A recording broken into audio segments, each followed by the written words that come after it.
Jangan buat jahat dengan makhluk lain.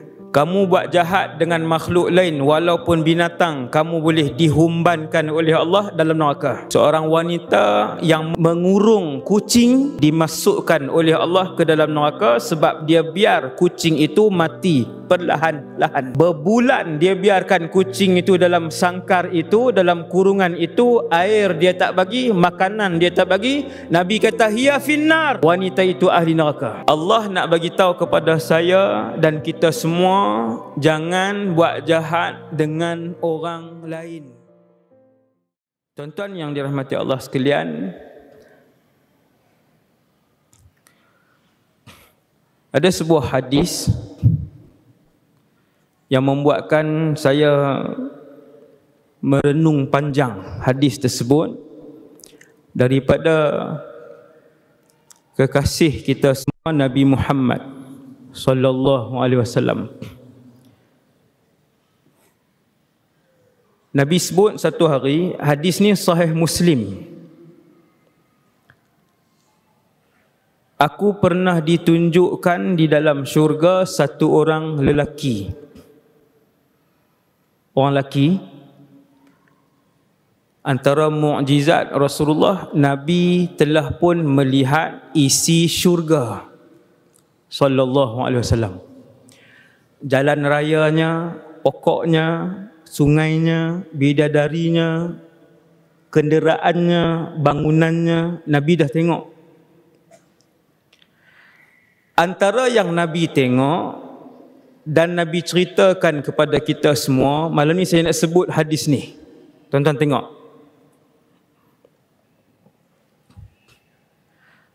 Aku melihat di dalam syurga satu orang lelaki, yataqallabu fil jannah, dia bersedap-sedap dan bermewah-mewah dengan nikmat syurga.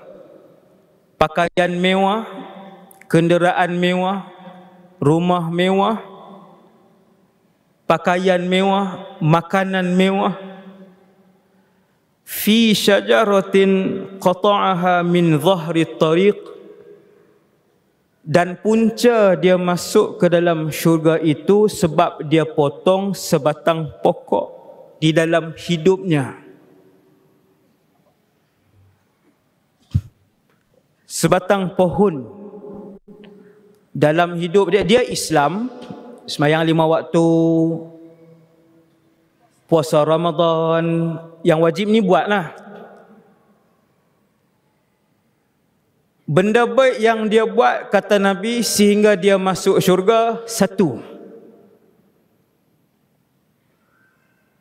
Yang ada dalam masjid ni, kalau ikut kira-kiraan kasar, lebih baik daripada laki-laki ni dari segi bilangan kebaikan.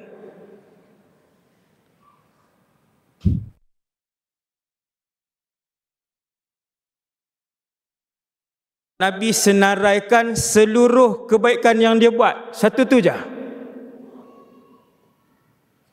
Sembahyang 5 waktu, zakat, puasa, yang tu buat, ni hak benda baik ni. Lelaki ni satu hari dia keluar dari rumah, dia tengok satu pokok, kanat tu'zil muslimin, pokok ini menyakiti orang Islam. Kerana pokok ini mengganggu lalu lalang orang Islam. Lalu lelaki ni pun turun dari kenderaan dia ataupun berhenti dari perjalanan dia. Dia kata, ya Allah, aku nak buang pokok ni sebab dia ganggu orang Islam. Mungkin aku masuk syurga. Lalu dia pun potong pokok itu.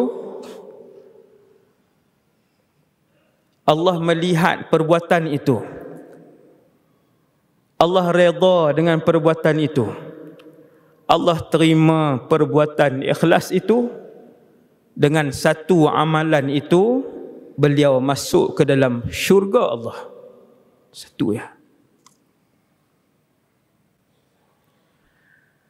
Bila saya baca hadis ni, saya tengok hadis ni, riwayat Imam Muslim.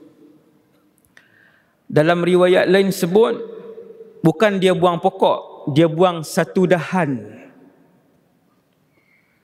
lelaki ini hanya buang satu dahan. Subhanallah. Tetapi dahan itu mengganggu laluan orang Islam. Dia buang dalam keadaan dia faham, wahai Allah, aku buang dahan ni sebab dia ganggu laluan orang Islam. Satu. Dan yang keduanya, wahai Allah, aku buang dahan ini kerana Allah. Tak ada gambar yang diupload, tak ada status yang ditulis, tiada berita yang direkodkan, kerana Allah. Cerita yang macam ni ada lagi ratusan cerita. Tuan-tuan semua pernah dengar seorang pelacur bagi minum seekor anjing, kemudian Allah ampunkan pelacur tadi, dan akhirnya dia masuk syurga. Allah nak apa ni daripada kita ni? Apa yang Allah nak dari kita ni? Satu yang Allah nak, kita buat apa sahaja kerana Allah.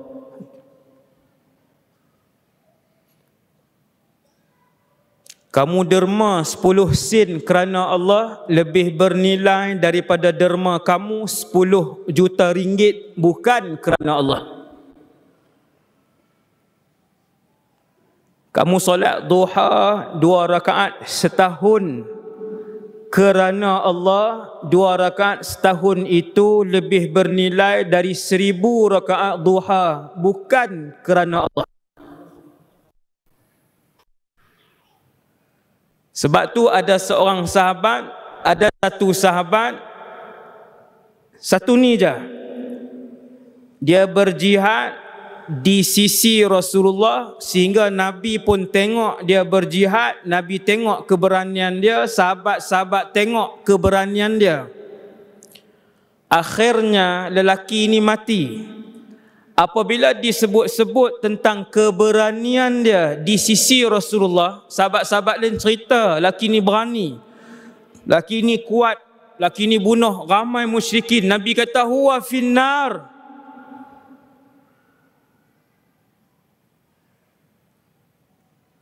Dia di dalam neraka, kata Nabi. Pandangan semua sahabat, lelaki ini ikhlas, lelaki ini berjihad, lelaki ini berjuang. Bukan main Dota, tuan-tuan. Lelaki ini pakai perisai perang. Lelaki ini membawa pakaian perang, membawa pedang perang, tombak perang.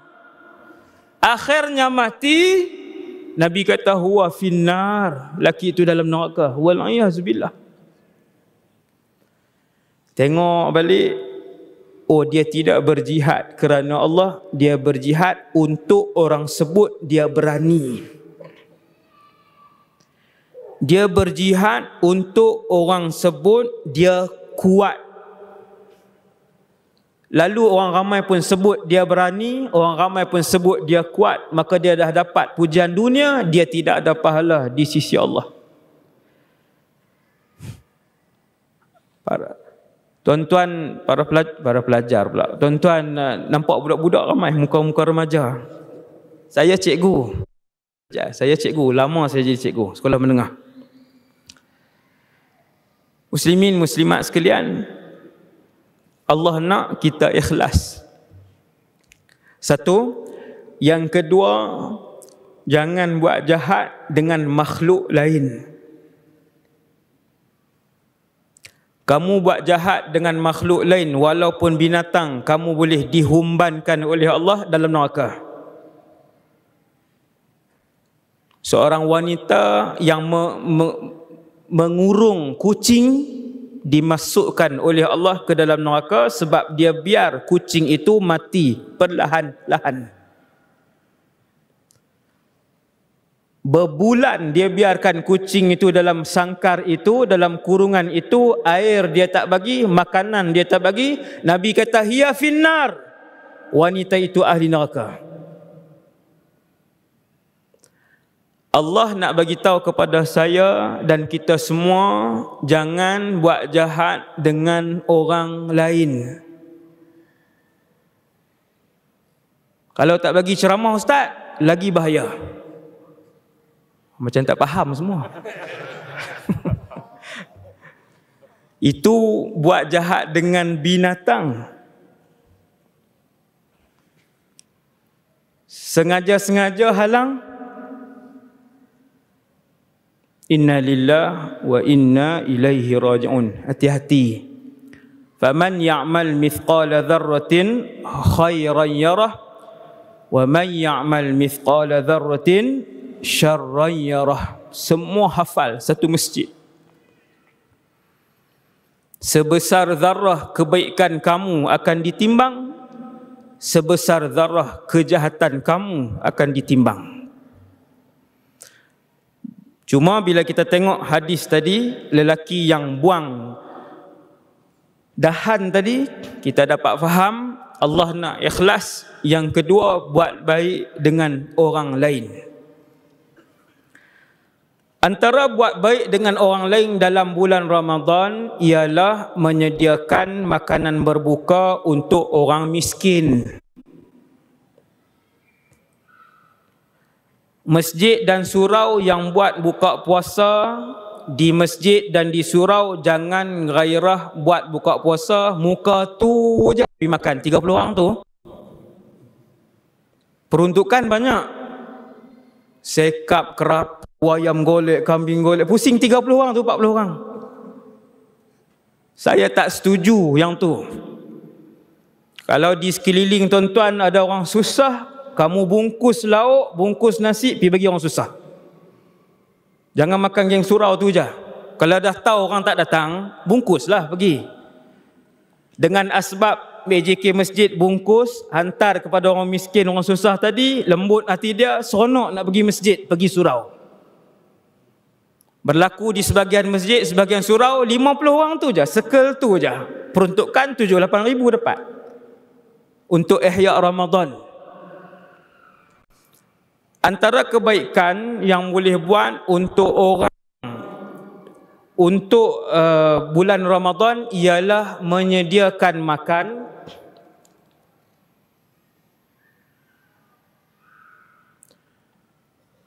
Tolong buka tali merah di depan, pandangan tak clear dari belakang. Tali merah mana tu? Oh, buang dah ni. Iklan bila ni? Lambat sampai ni. Jauh sampai lambat. Saya pula umum, minta maaf. Ganjur. Antara kebaikan dalam bulan Ramadan, memberi makan untuk orang-orang miskin. Cari orang miskin. Cari.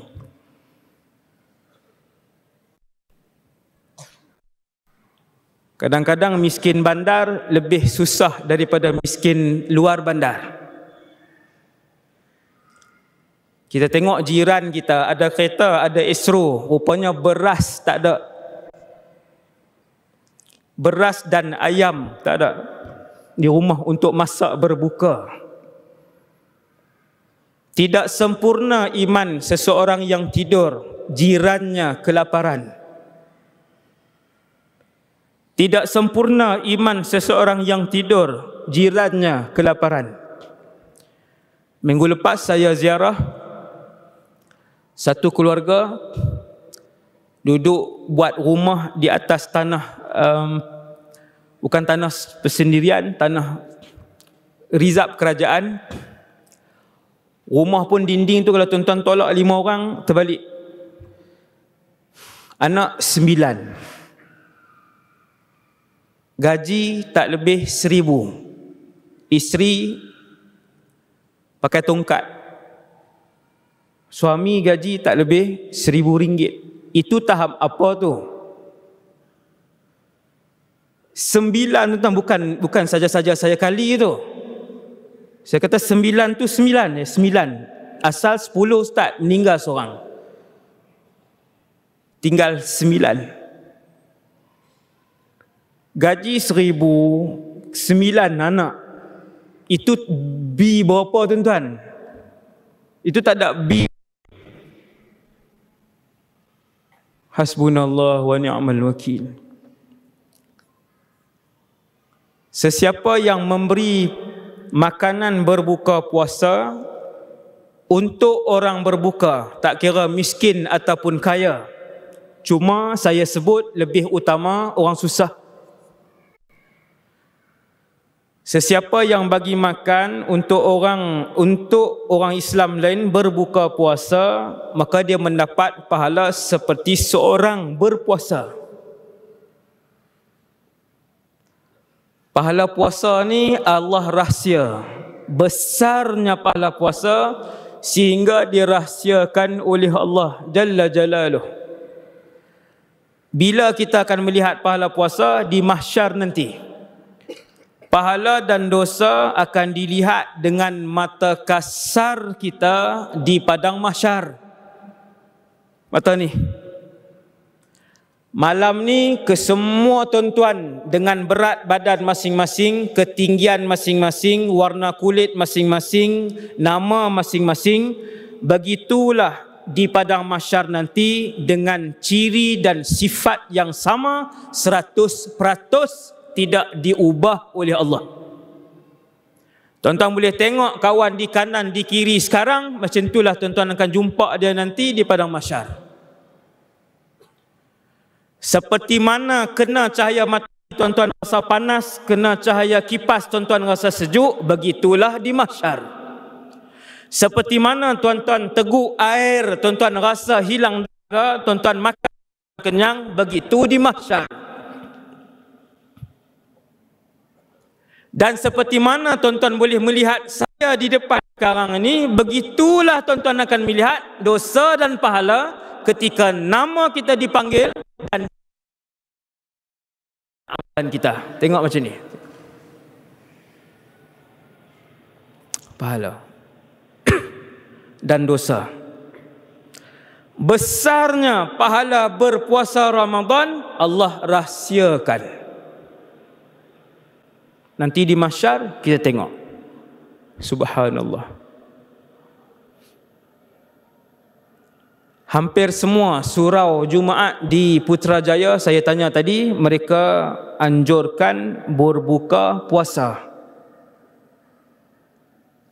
Hampir semua surau di Putrajaya anjurkan berbuka puasa. Ada lebih kurang 20 surau. Tuan-tuan boleh pusing 20 surau, setiap surau pergi letak duit. Kalau tak ada duit, letak RM1 satu surau. Ya Allah, ini je kemampuan aku belajar lagi, ya Allah. Aku pun makan di surau ni juga, buka puasa. Ya Allah, RM1 je dia ada. RM1 dia pusing 20 surau. Ya Allah, aku niatkan ini untuk berbuka puasa sepanjang Ramadan. 1 masjid, 2, 3. Yang gaji RM5,000 jangan letak RM1. Lampau lah. Ikut kemampuan. Kalau pergi bazar Ramadan boleh habis RM80, kenapa kat surau bagi RM5? Pergi bazar Ramadan habis RM124. Tengok. Habis. Kenapa bila bagi untuk tabung ihya Ramadan RM10? Kamu nak hidup di dunia ke nak hidup di akhirat? Ikut kemampuan, dan Allah Maha mengetahui kemampuan masing-masing. Allah tahu kemampuan. Allah Maha mengetahui. Bila Allah sebut setiap pohon, setiap daun yang gugur pun Allah tahu di mana daun itu gugur, bila daun itu gugur, berapa lama masa dia ambil untuk dia gugur. Lebih-lebih lagi Allah tahu ketika kamu masukkan duit ke dalam tabung ihya Ramadan, berapa kemampuan kamu. Kamu gaji RM40,000 sebulan, kamu masuk RM5, tak balu ya. Ada 20 surau, pusing semua surau tu.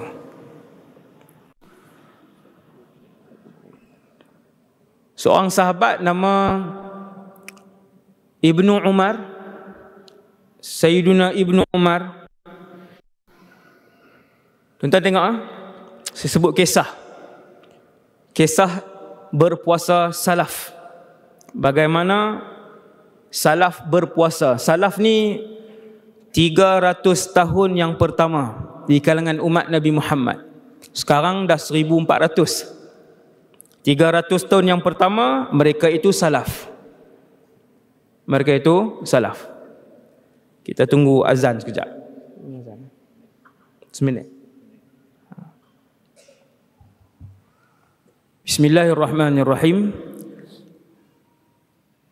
Seorang sahabat nama Abdullah bin Umar. Salaf 300 tahun yang paling awal. 100 tahun pertama, 100 tahun kedua, 100 tahun ketiga, itu dinamakan salaf. Itu salaf original, salafi original, yang betul-betul punya salaf. Sayyidina Ibnu Umar, kalau berbuka puasa, dia tidak akan berbuka kecuali dengan orang miskin. Sehingga dia akan bawa balik orang miskin ni ke rumah setiap hari sepanjang Ramadan. Sekiranya dihalang oleh ahli keluarga tak bagi, maka malam itu Ibnu Umar tidak berbuka puasa di rumah. Sifat orang dulu.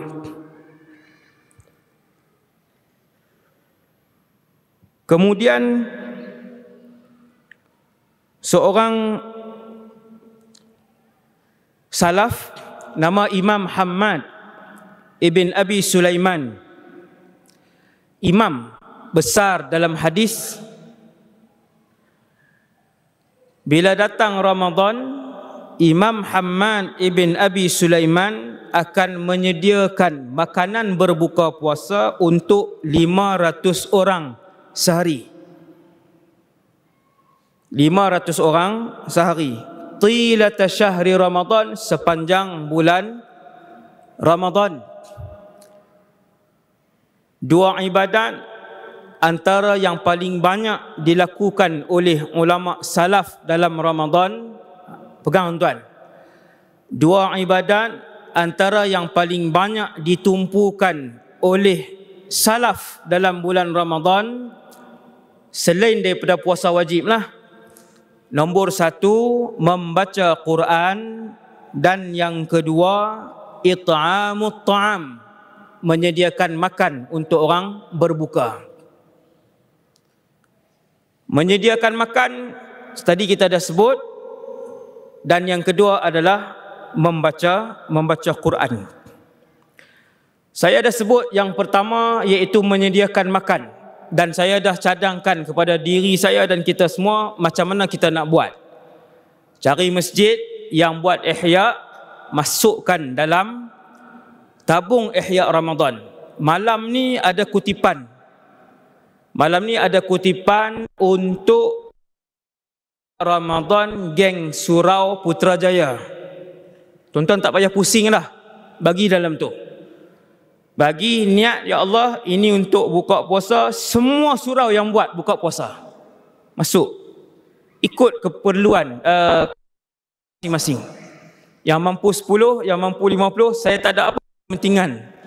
Tuan-tuan dan akhirat masing-masing. Kehidupan ini akhirat. Esok kita nak bercakap insya-Allah tajuk akhirat di Bandar Tun Razak, iaitu tajuk Telaga Kautsar dan tajuk Titian Sirat. InsyaAllah. Bukan tajuk Ramadan esok. Yang pertama, memberi dan menyediakan makan. Kalau orang kampung dulu bulan Ramadan, dia akan masak lebih, kuah lebih, cucur ataupun kuih lebih, kemudian bagi ke jiran. Cuma silap kita dulu waktu kita bagi ke jiran, kita tak niat ikut sunnah Nabi. Kita tak niat yang tu memberi makan jamu berbuka puasa untuk umat Islam yang lain. Kenapa bagi ni? Dah semalam dia bagi kuih karipap, balaslah bagi pinggan tu. Nak balas pinggan. Balas ni bukan curi, membalas kembali pinggan yang semalam bagi tu. Tuan-tuan, itu je niat kita. Rugi 30 hari jiran ni bagi bihun, kita balas balik kuih ni, kita jiran ni. Rupanya itu sunnah. Waktu kita bagi 10 biji kuih itu, 10 orang makan berbuka, 10 pahala berbuka, 10 pahala berpuasa. 10.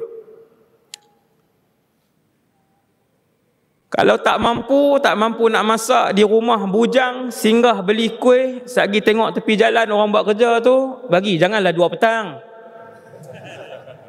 Hak tu sahur pula dia azab lagi. Pukul 6.30 keluar pergi bazar, beli sambil tengok ada yang bekerja tu, tak balik lagi. Yang buat kerja construction tepi jalan, bagi. Janganlah yang India, yang Islam ni. Yang India Muslim tak apalah, kan? Saya tuan-tuan, satu. Kemudian yang kedua, Quran. Quran ni Ramadan, bulan Quran. Syahrul Ramadan alladhi unzila fihil Quran. Bulan Ramadan Allah bawa turun Quran. Daripada mana wahai Allah? Quran di Lauh Mahfuz ada 30 juzuk. Pada bulan Ramadan Allah arah Jibril bawa turun 30 juzuk daripada Lauhun Mahfuz bawa ke langit dunia. 30 juzuk. Bila? Ramadan. Maka dengan sebab itu Ramadan bulan Quran. Waktu saya belajar di Syria dulu, antara suasana pelik yang saya tengok, polis baca Quran. Polis tepi jalan ni. Polis yang tepi jalan, polis yang naik motor, polis yang naik kereta, bila dia berhenti, bila dia pegang Quran. Pegang Quran atas, baca Quran atas bas, baca Quran dalam van di kalangan masyarakat orang awam, yang tu biasa. Ini polis.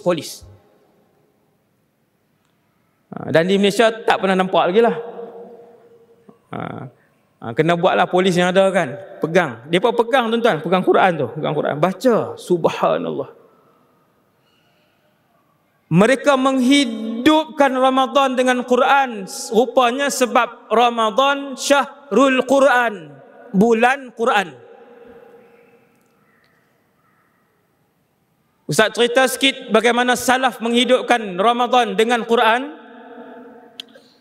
Imam Malik, presiden ulama di Madinah, Malik ibn Anas radhiyallahu anhu, Imam Malik, tiap-tiap hari mengajar di Masjid An-Nabawi. Bila datang bulan Ramadan, kitab hadis ditutup oleh Imam Malik sepenuhnya. Wa yuqbilu ala tilawatil Quran, Imam Malik tumpu baca Quran.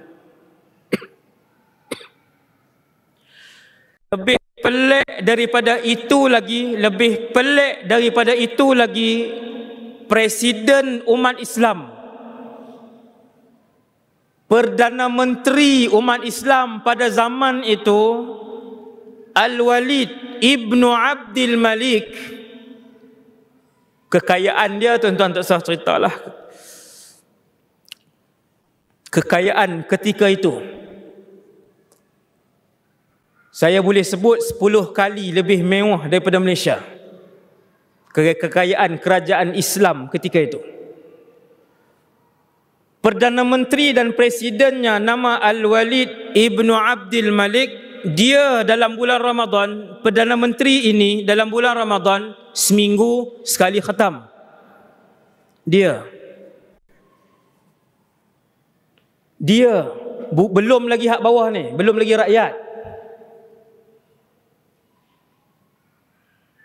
Yang rakyat yang di bawah ini, suasana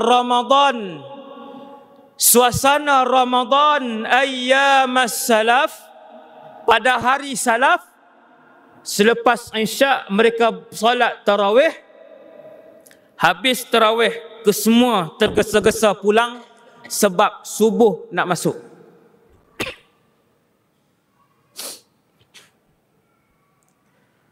Kisah itu menjadi Kisah ibadat salaf ini tidak lagi ditemukan walaupun daripada mulut orang yang berceramah pada malam ni. Tuan-tuan, jauh kita dengan salaf. Rupanya begitulah kehidupan Rasulullah sallallahu alaihi wasallam.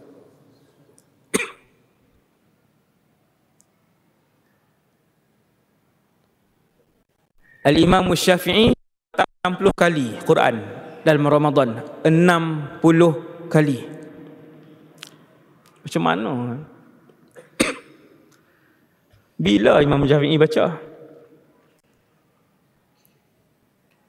Al-Imam Al-Bukhari, saya boleh sebut 20 nama kepada tuan-tuan. Al-Imam Bukhari, Muhammad ibn Ismail Al-Bukhari, siang sekali, malam setiap 3 malam sekali. Maksudnya seluruh Ramadan Imam Bukhari khatam 45.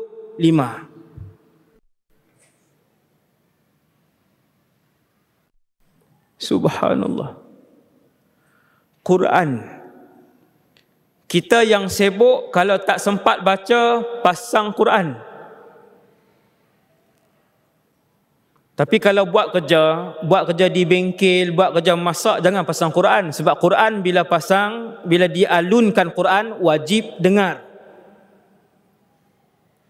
Wajib dengar. Kita duduk dalam kereta memandu, pasang Quran. Kita pergi ke tempat kerja 30 minit, balik 30 minit. Ya Allah, ini tilawah Quran aku Ramadan. Ya Allah, ini tilawah Quran aku Ramadan. Pasang. 30 minit pergi kerja, 30 minit balik. Cukup insya-Allah beberapa kali khatam dalam bulan Ramadan.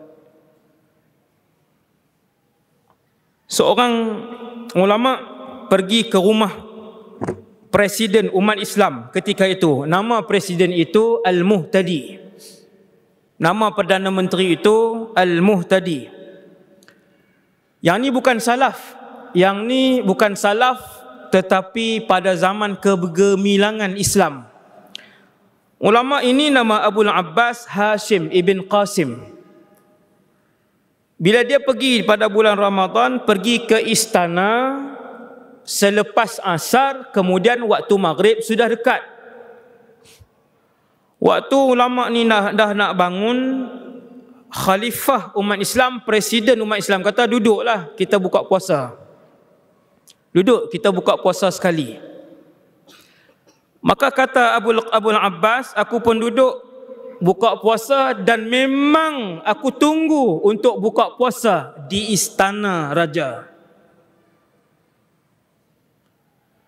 Kata ulama ini, memang aku tunggu untuk melihat makanan dan rasa makanan berbuka puasa di istana raja. Ulama ni dia dah biasa dengan makanan-makanan roti yang keras, dia dah biasa. Cuma dia nak tengok cara raja makan.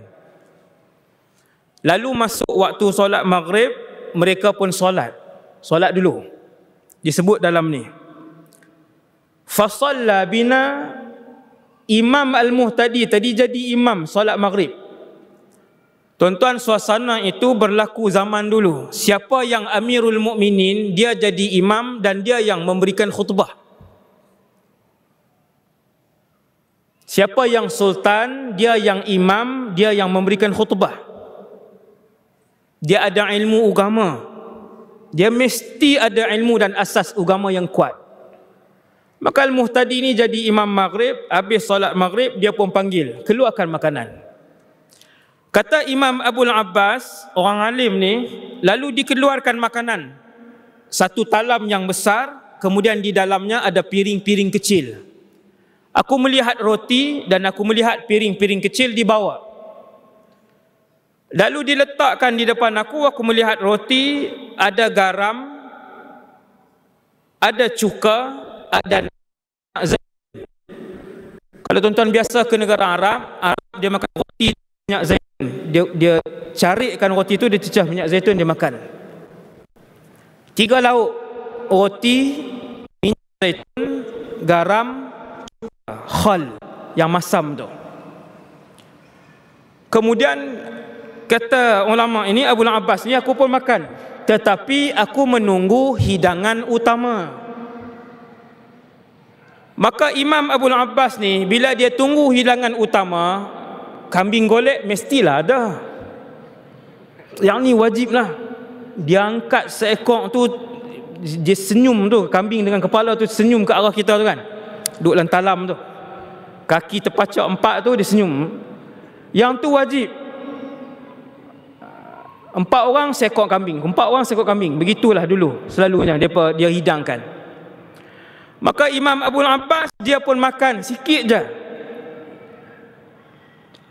Kemudian Perdana Menteri Presiden umat Islam ni tanya, "Alasta tasum?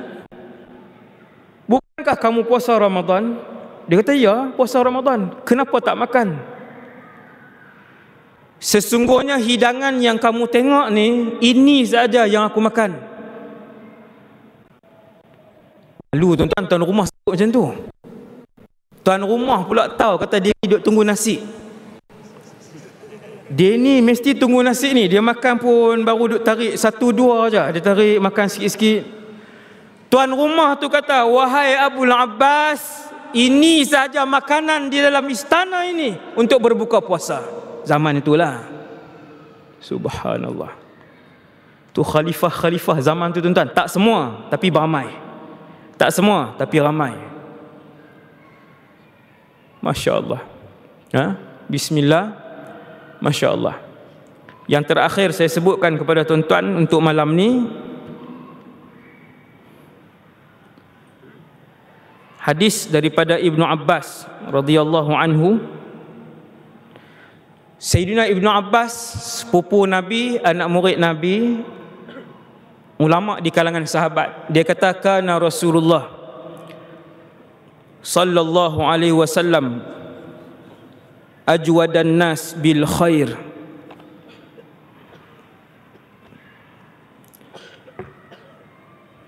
Manusia yang paling baik. Tuan-tuan, kita umat Rasulullah yang paling baik sekali 3 kurun yang pertama, salaf. Di kalangan sahabat termasuk Rasulullah, Sayyidina Ibnu Abbas kata, "Kana Rasulullah ajwadan nas bil khair." Nabi orang yang paling baik. Paling baik. Manusia yang paling berani bersedekah namanya Abu Bakar.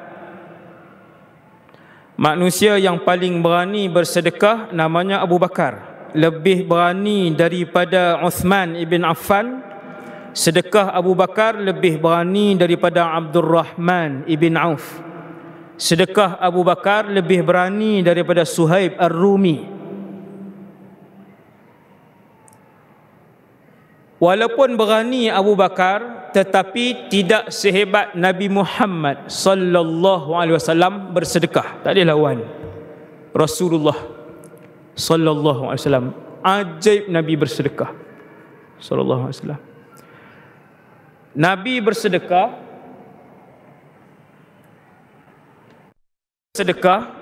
setiap kali bersedekah di rumah Nabi hanya tinggal yang ni. Hanya tinggal yang ni. Walaupun kekayaan Nabi boleh mencecah jutaan ringgit. Nabi pernah dapat hadiah bukit, ini lembah, kemudian bukit. Lembah itu dipenuhi kambing. Lembah dipenuhi kambing. Tuan-tuan, lembah dipenuhi kambing bukan 200 ekor. Lembah dipenuhi kambing ribuan. Orang hadiah ke Rasulullah sallallahu alaihi wasallam. Bila satu orang Badui datang melihat di tepi Rasulullah, waktu Nabi sedang melihat kambing tu, Badui ni tegur Nabi. Nabi kata, "Apakah bilangan kambing ini membuatkan kamu terpegun?" Dia kata, "Ya." Nabi kata, "Ambil semua." Ambil semua. Sallallahu alaihi wasallam. Ini berani. Ini keberanian Rasulullah sallallahu alaihi wasallam. Ambil. Nabi solat asar, Nabi bagi salam, Nabi keluar daripada sembahyang. Sebelum Nabi menghabiskan wirid, Nabi keluar masuk ke dalam rumah salah seorang isteri. Nabi ambil emas, kemudian Nabi memberikan kepada orang fakir miskin. Padahal ketika itu, itulah satu-satunya ketulan emas yang ada dalam rumah Nabi pada hari itu. Sahabat tanya, "Ya Rasulullah, kami semua tunggu kamu." Habis semayang, Nabi terus keluar. Nabi tak pernah buat macam tu. Lalu Nabi pun jawab, "Aku teringat ada dunia di dalam rumah aku. Aku teringat ada dunia di dalam rumah aku." Lalu habis bagi salam, aku terus keluar mencari ketul emas itu, mencari sebentuk cincin emas itu, untuk aku sedekahkan fi sabilillah. Sebab aku takut Allah ambil nyawa aku dalam keadaan dunia ada di dalam rumahku. Ni sedekah Nabi. Kata para sahabat, kami melihat Rasulullah sallallahu alaihi wasallam bila datang Ramadan, Nabi menjadi-jadi sedekahnya. Tuan-tuan yang biasa sedekah Jumaat seminggu RM5, bila datang Ramadan tambah jadi RM10. Betul? Tambah jadi RM10. Orang perempuan yang tak pergi Jumaat, bagi ke anak, suruh dia letak dalam tabung. Setiap kali kita tambahkan amal ibadat dalam Ramadan, niat dengan Allah, wahai Allah, iqtidaan bi sunnati Rasulillah. Wahai Allah, aku tambah ibadat ini sebab ikut sunnah Nabi-Mu sallallahu alaihi wasallam. Ikut sunnah Nabi sallallahu alaihi wasallam. Dan yang terakhir untuk Ramadan, yang terakhir malam ni, pesanan untuk diri saya dan kita semua untuk Ramadan. Paling saya risau bila mai Ramadan, saya sendiri. Paling saya risau bila datang Ramadan, apabila saya teringat doa Jibril yang diaminkan oleh Nabi Muhammad sallallahu alaihi wasallam.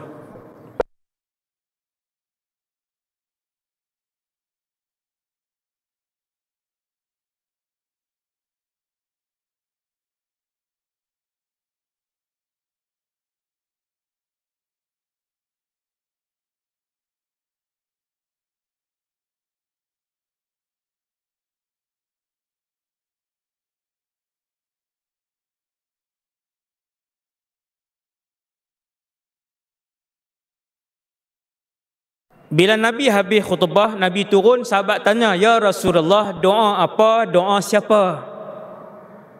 Nabi kata, "Doa Jibril. Tadi Jibril datang, kamu tak tengok," kata Nabi. Jibril berdoa dengan 3 doa.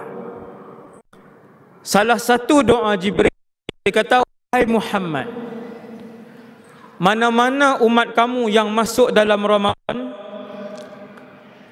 kemudian keluar Ramadan dalam keadaan membawa dosa yang sama banyak, aku doa kepada Allah, celaka umat kamu itu." Nabi kata, "Amin. Inna lillahi wa inna ilaihi raji'un." Tuan-tuan, doa ini menghantui saya sendiri. Bila dekat dengan Ramadan ni, lagi 8-9 hari nak Ramadan, bila nak 9 hari dengan Ramadan, risau dengan Ramadan, keluar membawa dosa yang sama banyak. Sebab Jibril doa, Nabi kata amin. Dan orang yang menyebutkan amin itu seperti orang yang berdoa. Maksudnya 2 yang berdoa, ketua malaikat, ketua para rasul dan Nabi. Tentu sekali, pasti doa itu tidak ditolak oleh Allah Subhanahu wa ta'ala. Maka jagalah tuan-tuan, ni Ramadan, jagalah Ramadan. Ada orang sebelum Ramadan tak semayang 5 waktu, dalam Ramadan tak solat 5 waktu, lepas Ramadan tak semayang 5 waktu. Sama aja. Inna lillahi wa inna ilaihi raji'un. Hati-hati. Ada orang sebelum Ramadan tak pernah puasa sunat. Dalam Ramadan sehari tak puasa Ramadan, habis Ramadan pun tak ada puasa sunat. Hati-hati. Tak kurang dosa dia, sama aja. Ada orang sebelum Ramadan dia tegur arak, dalam Ramadan dia tegur arak, selepas Ramadan dia tegur arak, tak berubah. Inna lillahi wa inna ilaihi raji'un. Hati-hati. Doa Jibril, doa Nabi Muhammad sallallahu alaihi wasallam. Semoga Allah SWT keluarkan kita daripada Ramadan dalam keadaan dosa kita diampunkan. Dosa kita diampunkan seperti mana kita baru dilahirkan. Semoga Ramadan kali ini menjadi Ramadan yang paling baik dalam hidup kita setakat ni, insya-Allah. Semoga Ramadan kali ini menjadi Ramadan yang paling besar, menjadi saksi di hadapan Allah Subhanahu Wa Taala, memasukkan kita semua ke dalam syurga. Semoga Allah Taala jadikan ibadat kita pada tahun ini dan tahun-tahun yang sebelum ni semua ibadat yang ikhlas, yang diterima oleh Allah Subhanahu Wa Taala. Takat tu saja insya-Allah untuk malam ni. Tuan-tuan yang dirahmati Allah sekalian, semoga kita menjumpai Ramadan yang baik, rajin beribadat. Allah Ta'ala bagi kekuatan untuk ibadat. Pada setiap hari Selasa 8 pagi di channel Ustaz Wadi Anwar ada pengajian kitab Bustanul Arifin, saya sendiri. Hari Selasa juga 9 malam di channel saya ada satu segmen.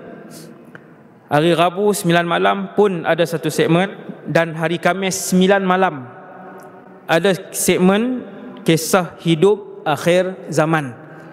Siapa yang nak ikut kisah hidup akhir zaman daripada tanda kiamat 1 sampai yang 100 lebih, boleh tengok dalam channel apa tau? Wah, saya pun tak ingat. Depa yang buat kerja, saya tak tahu kan.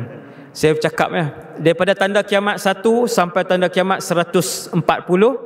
Kemudian tanda besar kiamat lebih kurang 40 episod. Ada 10 tanda besar tu, lebih kurang 40 episod.